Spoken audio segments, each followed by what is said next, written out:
Welcome to the Inspired Money Podcast, where we explore positive money stories. I'm Andy, host and financial advisor at Runnymede Capital Management. If you want to shift your perspectives on money and use your money for good to make a bigger impact, you're in the right place. Please subscribe and hit the bell to get notifications of future videos. We publish interviews like this one every week. We're going to talk with Josh McCallen. You're about to hear how he grew up with work ethic, but not a lot of money. Today, he's a business turnaround expert, and he invests in and rehabs resorts. You're going to hear why he believes resorts are a compelling investment opportunity. If that doesn't impress you, he and his wife, Melanie, have 10 kids. That is truly extraordinary. In this episode, you're going to hear the importance of selling on value, not price. Why his work in real estate is his ministry, and thinking of money as power that you can do for others. And you're even going to get an actionable parenting tip from a guy who is very qualified. So stay tuned. Let's get inspired with Josh McCallen.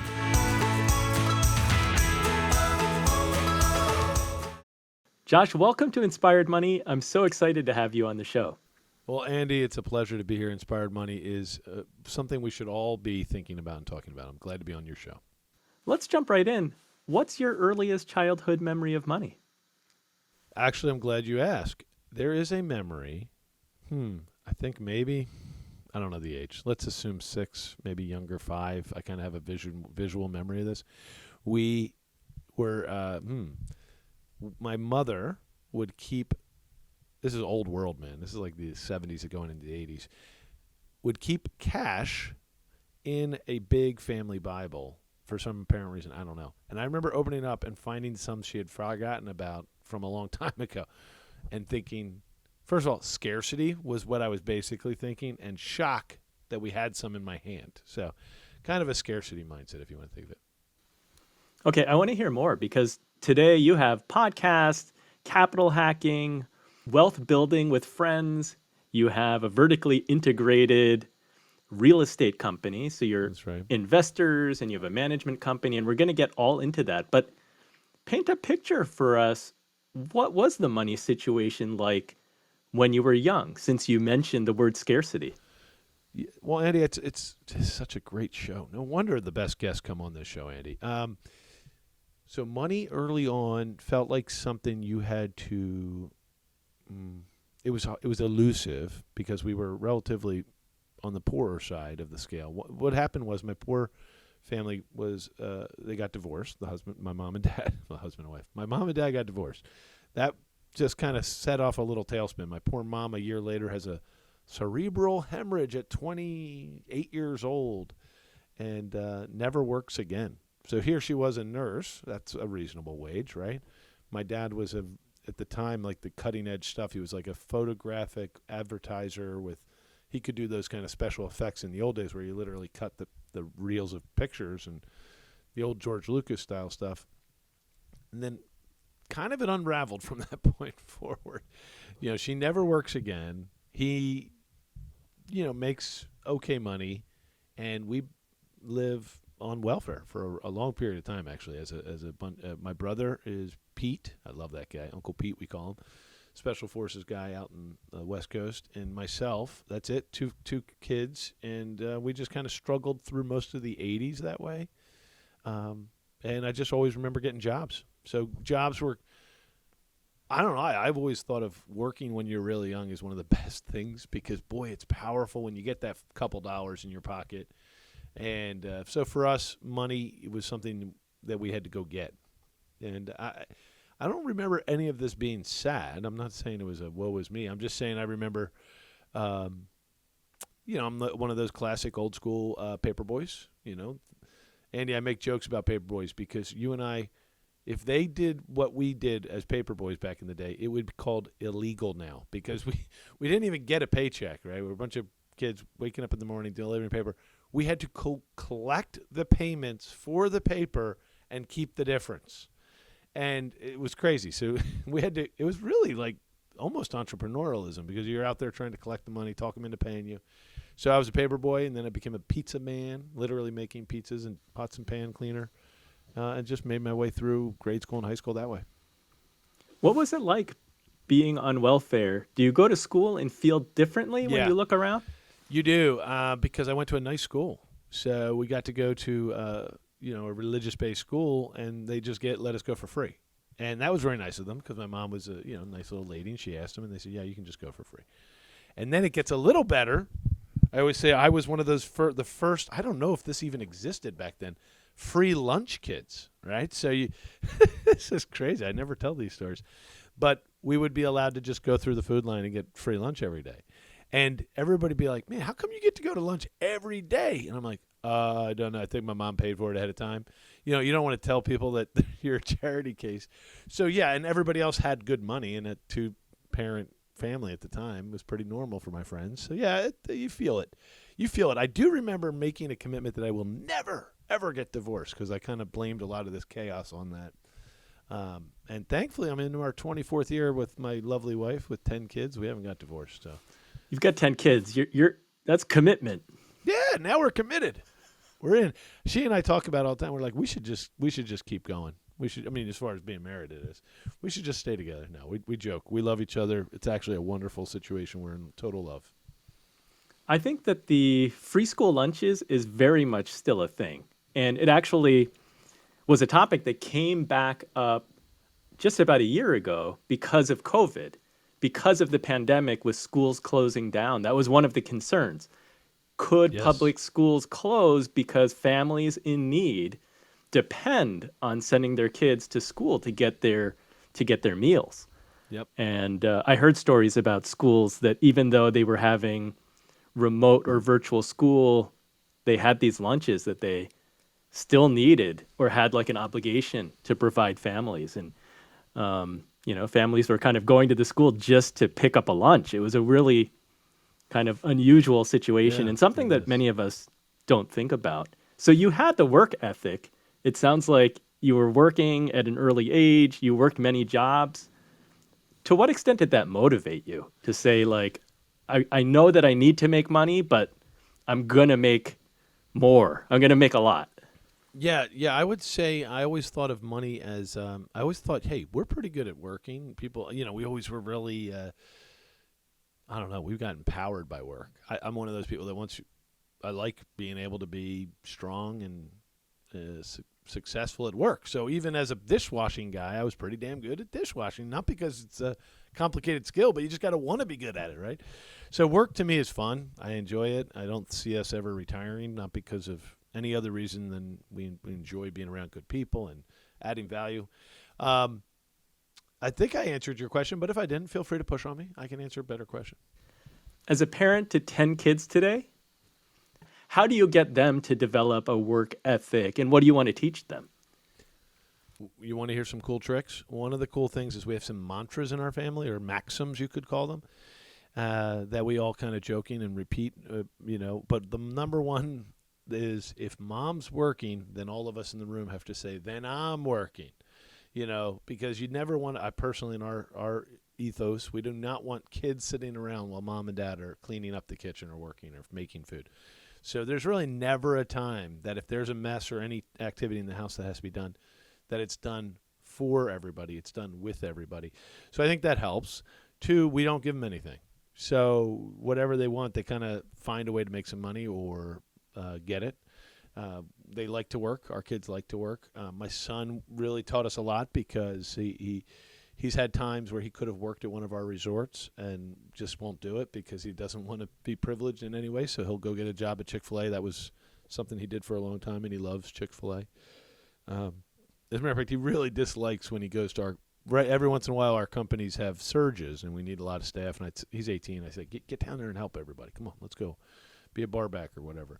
And he just doesn't like anybody knowing who he is. He just sneaks in because he really loves. He likes to work hard, but doesn't want to be privileged. So, yeah, I think we're teaching them the right way. To be honest with you, we think money is empowering for people if they can earn it. If you get it handed to you, it actually could probably it changes maybe a little bit. It changes into maybe something like a burden, or it can. I think so. People have to be assertive in how to help their children respect the value of work and money.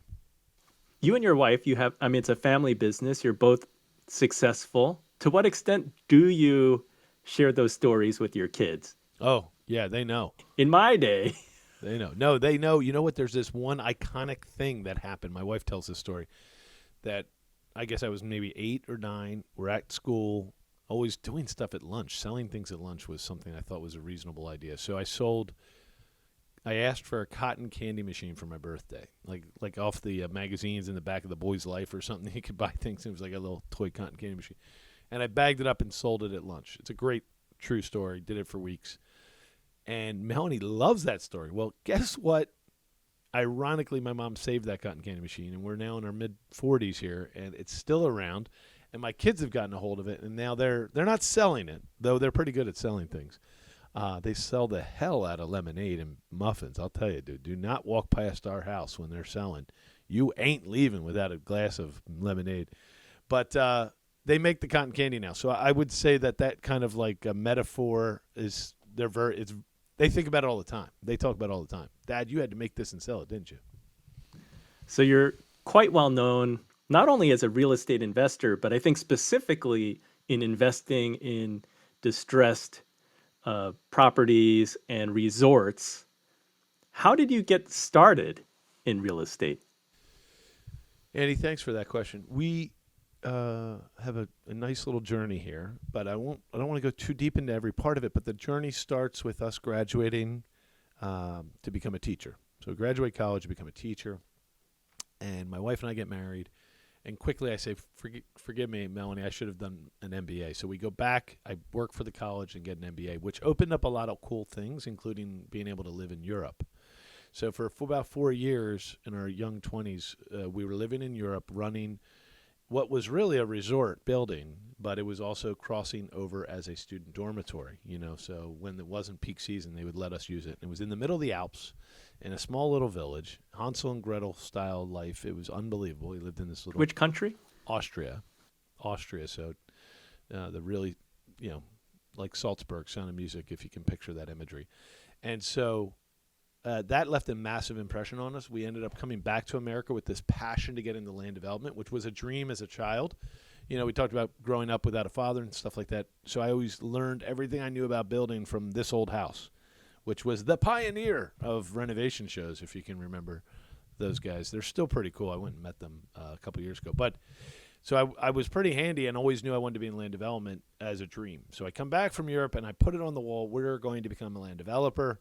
How the hell do you do that? We reverse engineered it and said, well, I guess if you know how to lend the capital, you could you could get in the room and have the conversation. So that's what we did. We went into mortgage lending, got in front of a lot of real estate developers. Like Neighborhoods were popular in 2006. It was the boom days.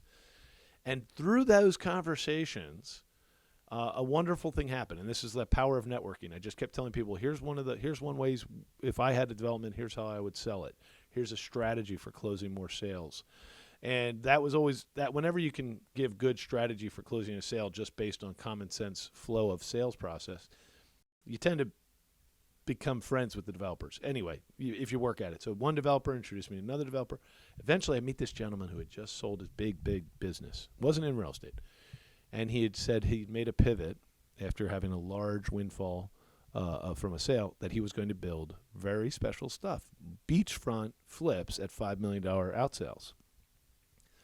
And I met him, so we could spitball some of these ideas I had. And the greatest thing happened is he took a liking to our vision and hired us, and we ended up being able to join his company. And because it was 2006, here I was coming in to try to figure out how we could sell more, make him more, because I didn't yet have true operational construction experience other than being a contractor as a kid, right? In college, I was a concrete contractor with a group. So we did basements and stuff. But that was about as much as I knew. So anyway, he puts me in project management, not because I was already world-class project manager, but because it was the time when you couldn't find anybody. They were all tied up in construction. There were so few people left. So I got the torch. And we built some amazing stuff together. And I learned how to manage contractors well and learned all about architectural detailing and capitals and trim packages and working with high-end designers. It became my life for several years, like over $30 or $40 million of houses we built quickly. And that cemented our capability in construction and development. And then the crash happened. So during the crash, we all took a pause. I actually bought a franchise business and failed, which is chronicled in a story in a book we wrote, Don't Quit. What kind of business was that? It was actually curious. It was a restaurant service business. You're not going to believe it, but what it was it was called Hoods with a Z at the end, and it cleaned the restaurant fire suppression equipment, okay? So even in the recession of 08 and 09, 010, 2010, you knew fire regulations were still being enforced, even if business was slow. So I thought, well, if I buy this, it's regulated, it'll stay business. And long story short, really got my butt kicked and learned so much about the need to be, attentive and selling. So selling became a skill I learned out of that. At first, I thought, I'll hire salespeople. I did, and they were qualified on paper and incompetent on the field, and we made very little sales. I went out, made some sales, barely any. And by the time it was, I don't want to get into the whole story, but by the time it was getting too late to catch up on all the bills from this franchise, it was when a light bulb went off in our head and we started selling on value, not on price. So we had been selling on price for months and months and months. Hey, we'll do it $10 cheaper. We'll do it $50 cheaper. We'll do it $100 cheaper. Give us a shot. And that didn't work, ironically. Even when money was scarce, they were like, I don't know you guys. But when we sold on value, like, here's how we're going to deliver value, which is, photographic evidence, and we'll do, we're the people, and we changed the price to be high. Ironically, we put the price very high. The world changed. We delivered on our promise, and we got a lot of clients, but it wasn't good enough to pay back all the bills, so we gave the keys back. Anyway, resorts came later as a business turnaround strategy for that partner of mine, who ended up later, we worked together again, and I became a minority partner. We came up with a way to save this asset that he was stuck with because the recession, he had bought a bunch of beachfront motels and stuff, was planning on turning them into houses and things, condos, but the recession stopped all the ideas of tearing things down. So we had a little hotel in a quiet little town, or town that has a mixed reputation, and we developed a business plan for turning and flipping hotels. This is in 2011, 2012. And again, he and I loved building and design and project management, so I thought, well, we'll fix these hotels up and then let other people run them, like a third-party managers. And after delivering the prettiest hotel in town that year, because we were new and everybody else was old, sadly, the constraints of a seasonal Northeast hotel crushed this little management company, because seasonality is hard. New Yorkers and Philadelphians will pay you a lot, but they will demand a lot. And the mixture of that with a mediocre management company, they imploded. And I always joke on the other shows that the F word was common at the front desk because of so many problems in the hotel. So at some point, I, as the president of that company, I let them all go. We fired them, the whole management company, and rebuilt from the ground up. We thought through how to build a management company. Quickly, to wrap this up, 2 years into learning how to be a management company, after taking our lumps, we were recognized out of 55,000 hotels as the 7th ranked hotel in America. TripAdvisor sent us a plaque, which is the worldwide ranking powerhouse in that business. We were in the Wall Street Journal and everything. And it was all because what we did is we built the business. Instead of loving the architecture, which we still love, it was loving the guests and building a culture where the people on the team were so inspired to share a version of love. We used to call it old-fashioned hospitality. Anyway, that spawned an entire new life for me, and that's why I speak a lot of times all around the country on the value of guest service and how to implement a culture of, we call it ministry, because if you treat people that special way, treat them with like they have infinite dignity and worth as a guest, it gives you a new life as well inside your heart. Service has a very powerful way of ennobling your work, you, okay? And bottom line, this kind of spirit that we've created, we call it VIVÂMEE. We call Our management company, VIVÂMEE, the style of service, VIVÂMEE, and VIVＡMEE translates to reviving the soul. So because of all those core competencies, really we've become an operator. We've operated companies with 500 staff. We've had hundreds of millions of dollars of portfolio of buildings. But today, in a great way, our team is so strong that I'm primarily focused on acquisition and capital. So I work most of the time with our investor community, which is an incredible group of people. It's called Accountable Equity, Accountable. And they're just great people that want to have some assets in real estate, but don't want to run it, don't want to buy a house. They want to be part of a big project that's well run. And it's like our Super Bowl right now, Andy, because hospitality's on sale and we're doing well, so we're buying. Josh, it sounds like your whole career has been a process. Like I hear all these opportunities where you took your lickings, but you learned a lot, and it all culminated into what you're doing today. Like, Yep. When you look back, how important is setting the goal to what you want to do versus figuring it out while you're doing it, and it's kind of just playing out that it's sending you in a certain direction just because by nature of all the experiences that you're having? You know, that's a great question. As far as setting goals, I'm a big believer in that. Like a very clear vision. We have a very clear vision at our companies now. I mean, we went from one hotel, and within 18 months, we'll have 3 hotels now. You know, we went from like just a few $1 million in revenue to by next year, we'll probably have $15 million in revenue. So we're on a pretty good tear, and we're doing well even with the corona. So the goal for us actually right now is super clear. We will be acquiring 100 resort hotels within 15 years. We know that's the magic number. You know, we're kind of following the Four Seasons or the Kimpton or the original Hilton, Conrad Hilton back in 100 years ago. He had a very clear vision how many he was going to have, and you end up getting there, even though Conrad Hilton lost everything once or twice. Great stories of these kind of pioneers. The goal ultimately really is the guest service, actually, and the acquisitions of properties just kind of serves the bigger vision. We love that our staff have opportunities for growth and promotion. We're really we keep our eye on that kind of prize, making sure our team is respected. We call our staff, our team leaders, servant leaders, and all that kind of good stuff that comes from that. But without a doubt, your goals grow. They can grow, and it's okay. But we're pretty laser focused on growth and acquisition, even in Corona. So if you were like, I really want to grow, but then Corona, which of course has been a major change to our whole industry, you could choose to see Corona as almost like an indicator that you should stop, right? Or you could say Corona has happened and here's what it's given us.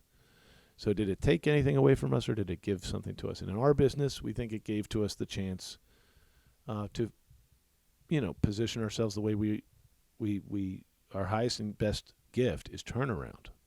We turn around these distressed properties. We turn around the construction. We turn around failed management programs and failed culture. So we're heading right into tons and tons of opportunities for acquisition.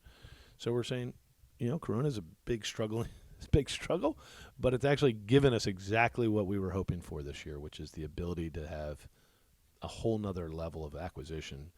By the way, on sale, right? So goals are good, but being able to overcome or see the obstacles as chances for success in the goal, I think is even more important, right? Yeah, this time of Corona, we've definitely seen businesses that have been shuttered. Businesses have closed down. But Warren Buffett is famously quoted for saying, "Be fearful when others are greedy, and be greedy only when others are fearful." Since you've been through different cycles, you've seen it. How do you see past the fear and recognize great opportunities? Andy, there's a couple nice things that happened that help us through this. I don't want to take anything away from other people that haven't had this these blessings. So one of the things is we started over the last 7 years going down the path of resort, not just commercial hotels, but like resort, which means there's amenities, there's other ways to make money. And more importantly, people book resorts, including weddings, multiple years in advance. So as this corona came and started shutting everything, we all got a little nervous. We furloughed, we all sat tight because we had to shut things down.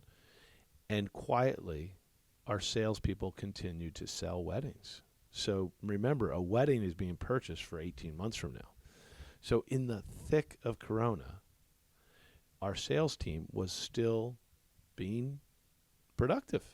And of course, the way the business works is they were taking cash deposit, very, very large amounts. Weddings are not cheap, and deposits are 25% minimum. So our cash position started going extremely high during corona. We brought everybody back to work as soon as they allowed us to.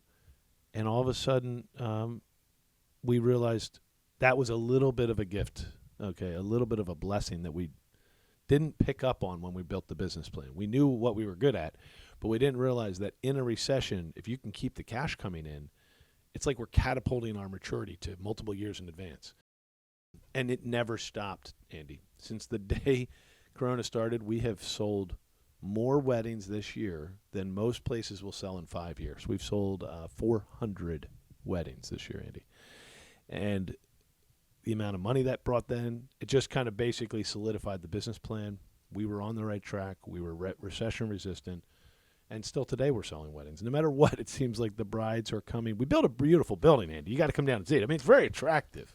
Yeah, for our listener, tell us a little bit. I think you're speaking specifically about Renault Winery. I am. I'm talking about the biggest flagship we have is a 240-acre resort winery.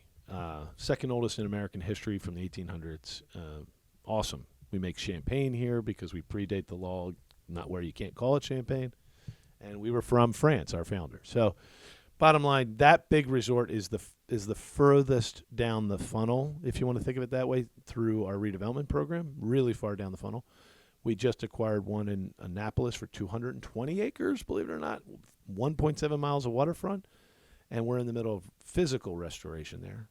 And while we're under restoration there, it is Corona still, and we've already sold $1 million of weddings in 3 months. So things are changing. Things continue to show that we're on the right track. Now, again, everything we're doing has a lot of quality behind it, so it's easy for the bride and groom to say, this is the right place, Plus, we are genuinely there to serve. That comes through in the sales process. But it allows us to realize we have a good cash position right now, really good. And our staff is developing great. We knew we were here to buy resorts, but Warren Buffett's words are echoing in everything. His words are, if the market is afraid, start to question whether you should be greedy. Of course, that's what he says, greedy. And boy, is the market scared still about what we do. And yet we're performing. So that combination of blessings and opportunities has turned into a really robust business right now. Give us a little more context, because my understanding is that these are value plays. Yeah. You're not only finding unique properties that are differentiated and you view them as special, but you're getting them at a good value. We are. So tell us more. You know what? Just whoever's listening, if you own a resort, we got in trouble on this because we're buying our third resort here in the next few weeks, and they said, just so you know, we've heard your shows and stuff. We're not a distressed asset. I hear you saying you're buying distressed hospitality. We're not distressed. So I thought that was really good. I got chastised. They may even be listening to this show because they're now our friends, the sellers. But here's the point. Now I realize we're here to purchase at a fair price. You do not have to be distressed, and our properties don't have to be torn apart. Some of them are. We love the fixer-uppers. We really do. But this third one we're buying is actually gorgeous, but it's underutilized. So they're selling it to us at an extremely attractive price. They're making money. We're getting a fair price. And you know what else we do sometimes is if the price is a little higher than we wished it would be, then we work on terms. And we negotiate maybe some seller holdback, things that make it even easier for our other investors who join us to make a great profit. But we don't have to get the dirt bottom price. We have to get a fair price. And our business plan and turnaround strategies to sell more events, weddings, whatever, is where the profit comes from. So, we are getting value, buddy. And, we'll probably pick up a few other properties right around that. And one of them we'll probably buy at about 2/3 its replacement value. And it's a cash flowing positive business right now. So we are in the world of being able to buy affordably with the ability to change their valuation.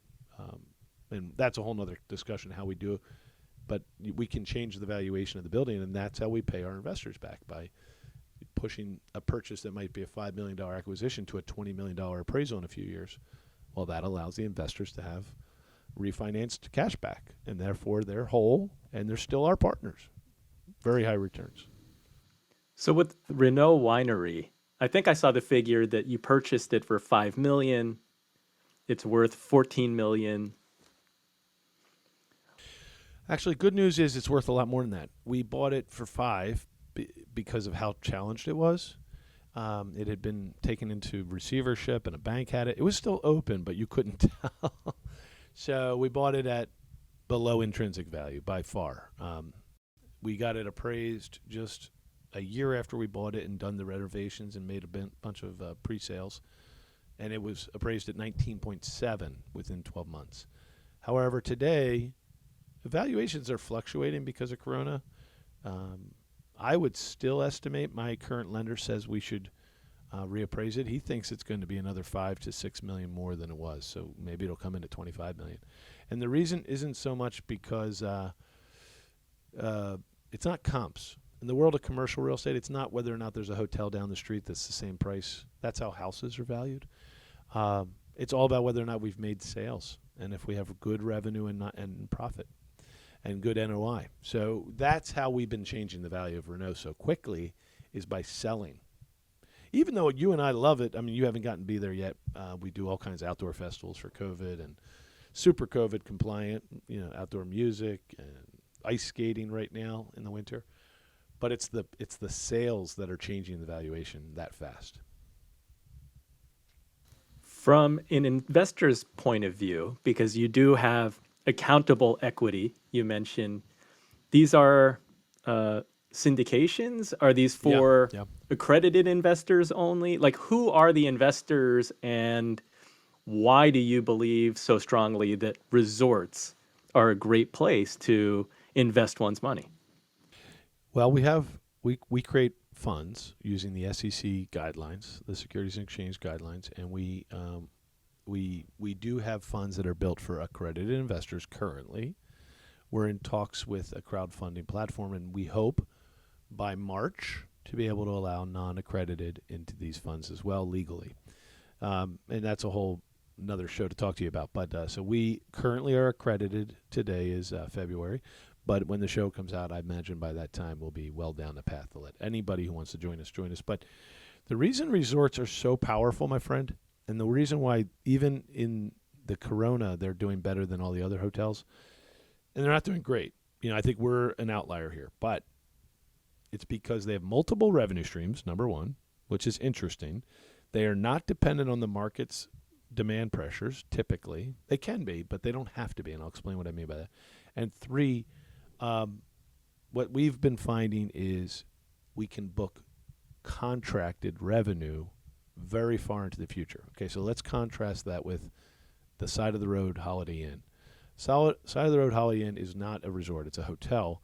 All it can sell you is rooms, which is great. That's technically the most profitable portion of a resort, of the bedrooms. However, if a Holiday Inn is on the side of a road and all the businesses closed down in that area, they are not going to be able to sell any dang rooms. Or if the convention gets canceled for Corona, they ain't selling any rooms. Whereas we sell rooms to our resort guests. So we can change the demand of our rooms by changing the demand of our activities on property. So, for example, the ice rink in the middle of January changed our, it was $1.4 million of revenue came out of that. In the winter, in New Jersey, that's never been done before, I don't think, except for our casinos. I don't think that's ever been done before. And it drove our room rate from like $150 to almost $300 a night on the weekends. So we generated full sold-out hotels in the middle of January when normally these hotels, sometimes they close for the winter because they're not that good for guest counts. They're so low. And we're having some of the best months this property's ever had. So what do I mean? The resort amenity drove the hotel room. And so those are some secrets. And then, of course, the multiple revenue streams allows us to change the profit centers faster and drop more NOI faster than just a hotel. So if done right, you have to have a business plan. I'm not saying luck, but if you have a business plan, you can accelerate those levers and change the value quicker. And why resorts? I think the very indicator that their drive-to is pretty much what we're buying. Non-branded, run with this concept of lead generation. I think this is a hell of a great place to be right now. And we're buying them affordably, which you brought up in the last segment. We're buying them usually below replacement cost. So, which means we're buying it for free. That would ultimately mean you're not even paying for the land. You're getting a building and you're not even paying for all the bricks and sticks. And you usually get a client list, and they don't charge you for that, right? So my point is, if you think of it that way, you and I run businesses. People would pay you for your business, Andy, and you might not even sell the building. We usually get that portion for free. We pay for less than the price of the building. It's amazing. How is the deal flow? Are those opportunities very difficult to find? You are a true businessman, Andy. The answer is yes. And being on shows like this, I'll probably want to be on some shows. This is a show where you and I get to chat about our passion for doing good with money. There's other shows out there. I need to find out how to get a hold of these resort owners and let them know about us because we're good people to sell to. Typically, the people we're buying from are families, and they're not owning 100 hotels typically. It's one, their grandpa built it. It's on a lake somewhere, or it's on the water somewhere, or it's on a mountain. And I have a whole strategy to deploy next month about how to drip campaign and get to know them so that they'll let us have the deal off market. But it's a long strategy. I also have brokers, and the brokers have brought us some amazing deals this year. So we're looking at multiple deals right now. I'm not going to get them all. But so I would say currently we're using brokers, but in the long play, the slow play, is to get to know the families that own these special properties that need to be turned around and let them have an easy, peaceful way to find an exit. I want to talk a little bit about that positive view on money because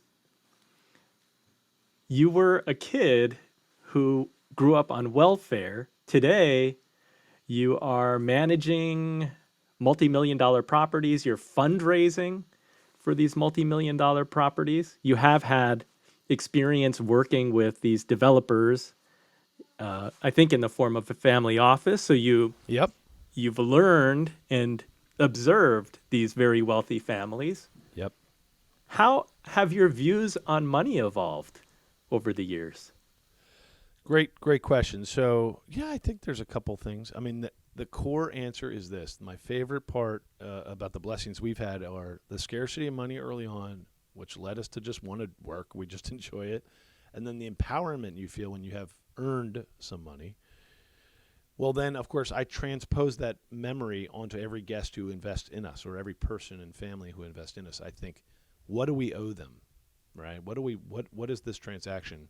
Because almost everybody who invests in us either comes to get to know us in some way, uses one of our webinars, or comes visit with us on one of our, we do quarterly events for everybody. That I said they need accountability. They need to know that we treat this money preciously for them. And so we named our name, the whole company is called Accountable Equity. And we like that. We love when the name just, you can never forget what you're really here doing. And that is you're protecting someone else's wealth. It's usually people's IRAs sometimes, $50,000, $25,000. It's not billions and millions. You know, everybody joins us at whatever level they're comfortable. Even though we do have some multi-$100,000 investors, but normally it's like 75, 100 grand is the norm. And we know who they are. We actually know them. Even though we have thousands of people in our database, there's over 120 families that have actually written checks. The rest are waiting. They're taking their time. So, yeah, we manage millions of dollar funds now, millions of dollars. The properties are millions and millions of dollars. And we think of money as, we created a show once called Capital Hacking, and capital just means power. So it's like a pent-up power money is. But I love thinking of it where if you I don't like buying toys. We don't have fancy cars. We don't have fancy anything. Sometimes it's embarrassing. We drive like old cars, but so I don't think of money as toy buying, even though I think that's not a bad thing. But that's just not how we're built. We think of money as what power we can do for others, and right now we are producing a lot of power for good. All right, I mean we have 100 today during Corona. 150 families are being supported by our businesses, and we're so proud of that. Okay, and it's families. We try to get to know them all. We try to make sure that they know that we respect them and appreciate their gift to us. We think of power as being able to transform a historic building from a rubble pile to we were in the Wall Street Journal a few weeks ago on the main page. It's like gorgeous. You should see this picture. I'll hold it up for you when we're in the meeting. So I love restoring and reviving the soul of the buildings. Think of all that. So that's all coming out of the money that was entrusted to us. Then we're building something beautiful. Thousands and thousands, 100,000 people have visited this year already. Last year, in the last year. They all love it, right? So they're seeing the architecture, they're seeing the guest service, they're feeling uplifted, and they know we appreciate them. And then we're going to produce profits and give it back to the people that trusted us up front. Boy, isn't that all kind of good stuff? I just said it's good stuff, And I think that's how you and I both look at money is instead of seeing it as the evil, why don't you see it as the good you can do? I love the idea that you're viewing real estate investing and money, the cash flow generated, as being a ministry.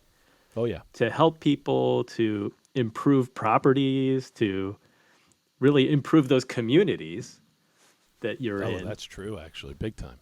Yeah, the communities in particular. Is that different from the family offices? Like, I'm just curious, like when you were coming up, did you notice that wealthy families had a different mindset about money? And then how does that compare or contrast to this idea of ministry and creating something, doing good with your money?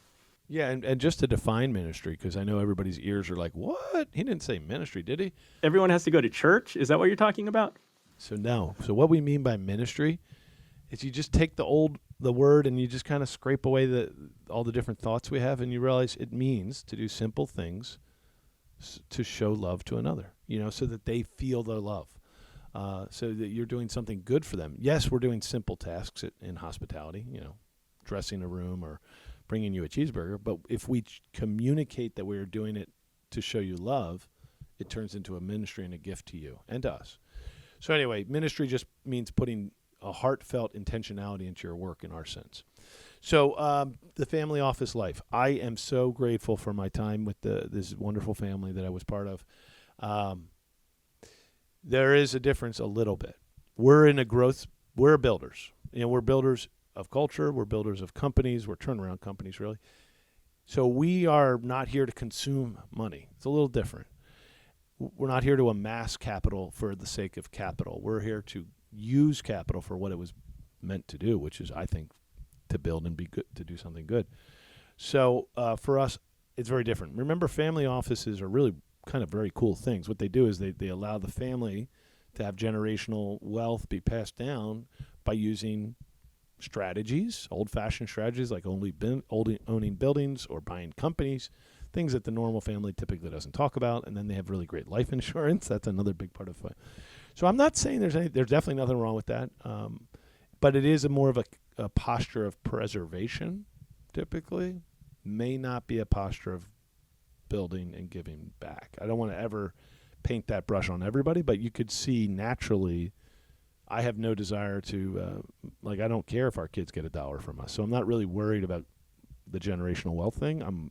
I'd rather them learn great skills and how to love people, so because money to me is not the end. It is a definite tool though, bro. You need the money or else you cannot make these good things happen. And that's why we treasure the money that was given to us, and we can't wait to give it back to all our investors. Amen to that. Josh, I like to ask all the Inspired Money guests, how do you define success? My wife tells me I'm a choleric, which means I'm here to get things done. Honestly, I feel success when you see the vision finished or pumping and jumping. So I'll tell you the most successful time we felt last year, Melanie and I, my lovely wife, who helps me on every part of this, and despite having 10 kids, is here an awful lot with me. When we designed these spaces 2 years ago and did drawings and dreamed up how we'd put the furniture outside, and then you show up and it's Corona, and the only thing people can do is do outside stuff right now. And the place is beautiful, the way it's designed. People are so grateful. I had a family that was like the grandparents, the family, and then the kids, and they grabbed me a couple weeks ago as I was greeting tables, just saying thank you for being here. And they're like, this is the first time we've seen each other in person since March because we didn't know where to go to be together outside, and we saw you guys online. We were on TV a lot here too. And they said that's where we can meet, socially distanced, be outside, and actually enjoy each other for the first time in almost a year. So that's pretty damn great feeling. And to me, that's success on the micro level. I think people like us that want to achieve things, I don't know if we ever really feel like you get there, though. But that, when you see these spaces activated and guests actually overwhelmed with the same joy we hoped they would have, that feels like success to me. Well, I've got to say that being at a resort is generally a place where people have a smile on their face, which is a really nice thing. And then you talked a lot about being or offering a venue for a wedding. And again, that is an occasion that, people are choosing like what you created to forever make that a part of their memories for all of their friends and family, which is really special. Yeah, that's true. You just, by the way, let's pause and go back to business. Think about what you just said. First of all, at first I'm thinking he's exactly right. It's this story, this thing we helped recreate, will now be in their heart and memory and in their photographs forever. But you also said something so cool on a business level is they will probably come back many, many times. They're guests who never heard of us. That's the thing that always blew me away when I first started resorts. Any kind of social event like this, 100 other people show up because Jenny booked here. And that's 100 people. In our case, from Manhattan is our primary wedding venue source. That's 100 wealthy people that just show up because Jenny asked them to, and now they fall in love. So it's a heck of an interesting cash flow positive marketing reality that happens for us every week. It's absolutely magical, really. Well, I love it. Thank you, Josh, for sharing your personal story and your business story. I think that there's a lot in there, from your podcast to your investment company to the property management company. Tell the Inspired Money listener where they can go to learn more and follow you. The best thing we could all do is support each other. Andy, you've been on some of our podcasts, so thank you for that. I think the easiest way for you guys to find me is head over to Apple Podcasts or any podcast, right? And look up Wealth Building with Friends, and you'll get to actually hear the stories of our actual investors, real salt of the earth, great people, and their life's journey from into financial freedom from zero, right? Most of them. So great stories. Wealth Building with Friends would be where I'd grab us. And, of course, you can always Google accountableequity.com and find us there. Great. Thanks, Josh. I'm going to put all those links in the show notes so that people can see pictures as well. So thanks so much. We'd love it. Thank you so much, Andy. So what was your favorite Inspired Money moment? I love the idea of ministry. Ministering is learning of and attending to others' needs. Josh said that it's all about the idea of putting a heartfelt intentionality into your work. Do that, and you can create a lot of good. If you had a different favorite Inspired Money moment, please let me know by leaving a comment below. I'll give you a shout out in a future episode. For watching until the end, thank you for making it until the end. I want to give you an Inspired Money sticker or button. Just send me your address by going to inspiredmoney.fm/Andy. Have an inspired week and do something that scares you, because that is where the magic happens.